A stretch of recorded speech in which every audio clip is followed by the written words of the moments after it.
سمجھتے ہو کہ زبان صرف تمہارے منہ میں ہے. ارے زبان تمہارے پاس ہوگی جو بکھی ہوئی ہے.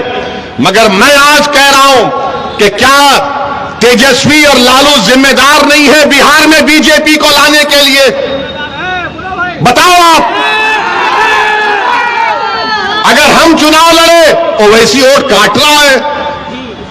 آپ نتیش کو ایک بار نتیش نے آپ کو دھوکہ دیا, آپ نے پھر اس کو ساتھ دیا, دوسری مرتبہ آپ نے بی جے پی کو ستا دے دی, اقتدار دے دیا. اور میں چناؤ لڑتا ہوں, سیمانچل کی انصاف کی بات کرتا ہوں, میں مجرم ہو جاتا ہوں. یہ ستا میں بیٹھ کر ملائی کھا لیتے ہیں, پیسے کماتے ہیں, میوٹیشن کے نام پر 20-20 ہزار روپے رشوت لی جاتی ہے, مگر کوئی انگلی نہیں اٹھاتا. بی جے پی اگر آج ستا میں ہے بہار میں تو تیجسوی اور لالو یادو کی وجہ سے ہے, اویسی کی وجہ نہیں ہے. بتاؤ پھر کیوں نہیں کہا جاتا اس بات کو میرے بھائی؟ اس لیے نہیں کہا جاتا کہ ان کا نام تیجسوی ہے, میرا نام اویسی ہے. ان کا نام لالو یادو ہے, میرا نام اسد الدین اویسی ہے. نتیش نے پٹنہ میں بڑے بڑے مسلمان لوگوں کو بلاتے تھے, ہر مہینہ بلا کر میٹنگ کر کے بولتے حیدرآباد سے شیروانی آ رہی ہے, دور رہیے, دور رہیے, دور رہیے. اب ہم پوچھنا چاہ رہے ہیں, وہ جو مسلمان جا کر نتیش کے پاس بیٹھ کر چائے کری پف کھاتے تھے, اب بولو تمہاری زبان کیوں بند ہے؟ ایک مولانا تھے, انہوں نے کیا کہہ دیا, کیا کہا انہیں کہ ہم تو بےتاب ہیں نتیش پورے ملک کی قیادت کرے. مولانا اب اپنی زبان کیوں نہیں کھول رہے آپ؟ کھولو اپنی زبان کو. میرا جرم صرف یہی ہے کہ میں چاہتا ہوں کہ بھارت کی راجنیتی میں مسلمانوں کو ان کا جائز مقام ملے. میں چاہتا ہوں کہ جس طرح یادووں نے ترقی کی اس طرح سیمانچل کا غریب بھی ترقی کرے. جس طرح یادووں نے لالو اور اس کے پریوار کو 17 سال ستا دی, نتیش کو 12-13 سال یعنی 32 سال بہار کے نکل گئے لالو پریوار میں اور نتیش میں. بتاؤ آپ کو کیا ملا میرے بھائی؟ میں یہاں پر کیا کوئی حاصل کرنے آیا ہوں؟ میں تو صرف انصاف کی لڑائی لڑنے آیا ہوں اختر الایمان کے ساتھ. بتائیے کیا مل رہا ہے آپ کو؟ یہ 4 بے ایمان چلے گئے جن کے پاس تو کون سی منسٹری تھی؟ ڈیزاسٹر مینجمنٹ, آپدا کی منسٹری تھی. کون سا تم نے کیا؟ ارے تم پہ اب آپدا آ گئی, اب تم ختم ہو گئے انشاءاللہ ہمیشہ کے لیے. یہی ہماری غلطی ہے. اب آپ بتائیے 32 سال نکل گئے ان کے. یہ بہار سرکار نے ایک سروے کیا, اختر بھائی نے مجھے ڈیٹا دیا, کلہیا برادری پورے بہار میں 12,83,780 ہے. کتنے ہیں؟ 12,83,780 ہے. ان کو نوکری ملنی چاہیے تھی 20,421. لکھ لیجئے ورنہ کل بولیں گے اویسی جھوٹ بول دیا. 20,421 نوکری ملنا تھا. کتنے کلہیا برادری کو نوکری ملی؟ 5,734. اس کا ذمہ دار میں ہوں, اس کا ذمہ دار اختر الایمان ہے. اس کے ذمہ داری آپ پر بھی عائد ہوتی ہے کیونکہ آپ نے لالو کا ساتھ دیا, آپ نے نتیش کا ساتھ دیا. بتاؤ تم کو کیا حاصل ہوا؟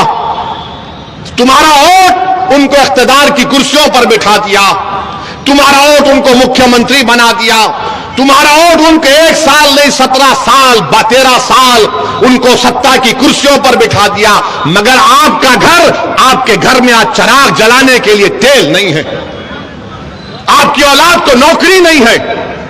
کب تک آپ اس ناانصافی کا شکار ہوں گے میرے بھائی؟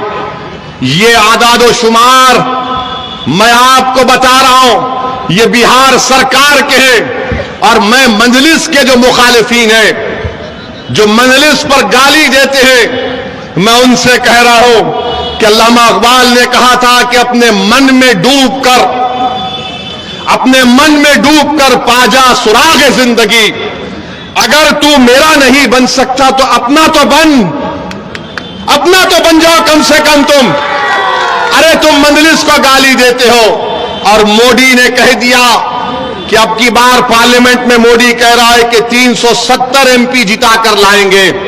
ہم اپنی طرف سے پوری کوشش کر رہے ہیں کہ تیسری مرتبہ ہمارے وطن عزیز بھارت کا وزیر اعظم موڈی نہ بنے, اور انشاءاللہ تعالی ہم ہر چیز جو ممکن ہے جمہوری طریقے میں دائرے میں رہ کر, سنویدھان کے دائرے میں رہ کر ہم بی جے پی کے بڑھتے ہوئے قدموں کو روکیں گے.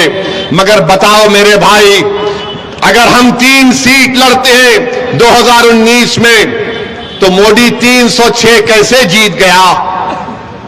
سوچو آپ تھوڑی دیر کے لیے. 3 سیٹ مجلس لڑتی ہے اور پورے دیش میں موڈی 306 جیت گیا. بہار کے 40 سیٹ میں صرف 1 سیٹ بچا پاتے, باقی کا سب این ڈی اے جیت جاتی ہے.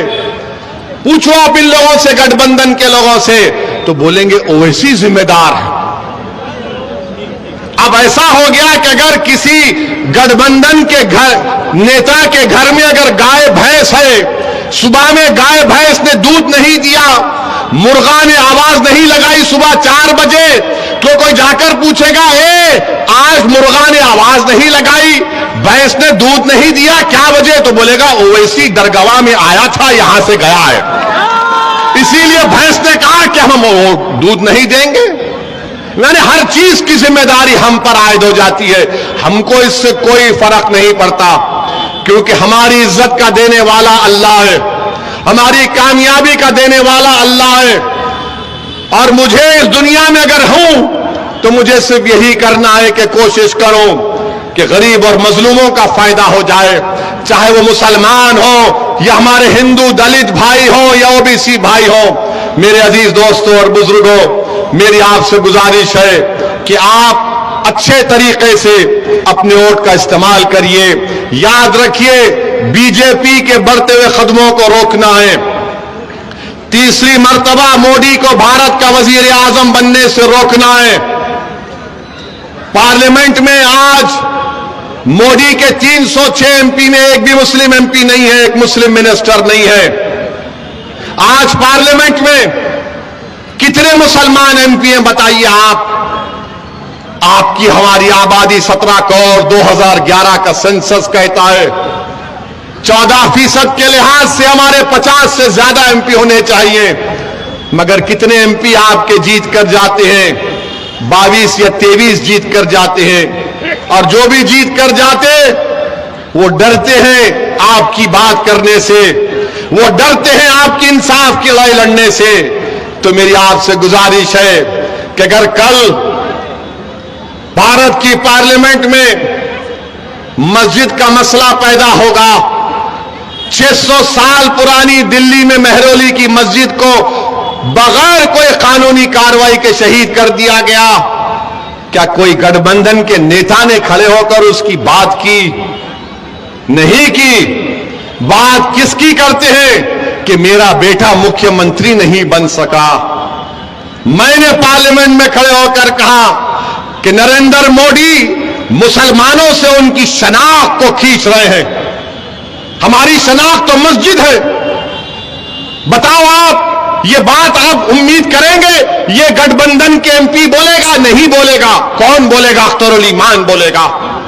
ہماری مسجدوں کو آباد رکھو, مسجدوں کو بچاؤ. میں ذمہ داری کے ساتھ کہہ رہا ہوں آپ تمام سے, مسجد کی حفاظت کرنے کا حکم اللہ قرآن میں ہم کو دیا ہے, اور مفسرین نے اس آیات کا ترجمہ اس طرح کیا کہ اللہ کے گھر کو وہی لوگ آباد رکھتے ہیں جو اللہ پر ایمان رکھتے, جو آخرت پر ایمان رکھتے اور اللہ کے سوا کسی سے نہیں ڈرتے. اپنے مسجدوں کو آباد رکھو. یاد رکھو ہماری مسجدوں کو ہم سے چھیننا چاہتا ہے, ہمارے مسجدوں کو ہم سے چھیننا چاہتے ہیں. شریعت میں مداخلت کی جا رہی ہے. اتراکھنڈ میں یونیفارم سول کوڈ کا نام تو یونیفارم, مگر قانون کا اطلاق صرف مسلمانوں پر. میرے بھائی, ایسے کٹھن نازک وقت میں میری آپ سے اپیل ہے کہ پارلیمنٹ کے الیکشن میں مجلس کو کامیاب کریے. ہمارا ریکارڈ آپ کے سامنے ہے، جن کو آپ نے آزما لیا، اب دوبارہ غلطی مت کریے۔ مجلس آپ کی جماعت ہے، میں پھر سے کہہ رہا ہوں کہ مجلس آپ کی آواز ہے۔ نریندر مودی 370 MP لانے کا خواب دیکھ رہے ہیں۔ ہم کو اور آپ کو کوشش کرنی چاہیے کہ بی جے پی کے بڑھتے ہوئے قدموں کو روکیں۔ ووٹ ڈالنے والے ہیں ہم، مگر ووٹ لینے والے بھی بنیے۔ اور مودی جی کے بارے میں ہم ایک بات تو کہنا چاہیں گے، آپ نے دیکھا بھارت کے پردھان منتری دبئی کو گئے تھے، دبئی کو گئے تو دبئی کے شیخ کو ایسا گلے لپٹے، اس سے ایسا لگ رہا تھا کہ دو بھائی مل رہے ہیں، یا حبیبی بول کے اس سے ملے۔ ہم مودی جی سے پوچھنا چاہ رہے ہیں، ہم مودی جی سے ایک بات کہنا بھی چاہ رہے ہیں، مودی جی کبھی اب اپنے گھر میں آپ بلقیس بانو کو بلائیے۔ اس بلقیس بانو کو جو آپ مکھیہ منتری تھے، اس کو 10 لوگوں نے اس کی عزت لوٹی۔ بلقیس بانو حاملہ تھی ہماری بیٹی، اس کی 3 سال کی بیٹی کو قتل کر دیا، اس کی ماں کا قتل ہو گیا، اس کے پریوار کے 2 لوگوں کا قتل ہو گیا۔ مودی جی، جب آپ دبئی کے شیخ کو گلے لگا سکتے ہیں، ایک معصوم بلقیس بانو کو اپنے گھر کو بلائیے، اس کے سر پر ہاتھ رکھیے اور اس سے کہیے کہ تم میری بیٹی کی طرح ہو، تم سے انصاف ہوگا۔ مگر مودی جی کریں گے یا نہیں کریں گے مجھے نہیں معلوم، مگر بلقیس بانو کی آواز بھی مجلس نے اٹھائی ہے۔ میرے عزیز دوستوں اور بزرگوں، اس کٹھن حالات میں ہم آپ سے اپیل کر رہے ہیں کہ اس کٹھن حالات میں ہم آپ سے اپیل کر رہے ہیں کہ آپ سیمانچل کے انصاف کے لیے مجلس کا ساتھ دیجیے۔ اور یہاں پر آپ جانتے ہیں کہ پورنیہ کے ایئرپورٹ کا مسئلہ ہے، کبھی آپ سنے ڈاکٹر صاحب کی زبان سے؟ نہیں سنے۔ ڈاکٹر صاحب یہ چاہتے ہیں کہ جانوروں پر جو ظلم کرے اس پر سزا بڑھ جائے۔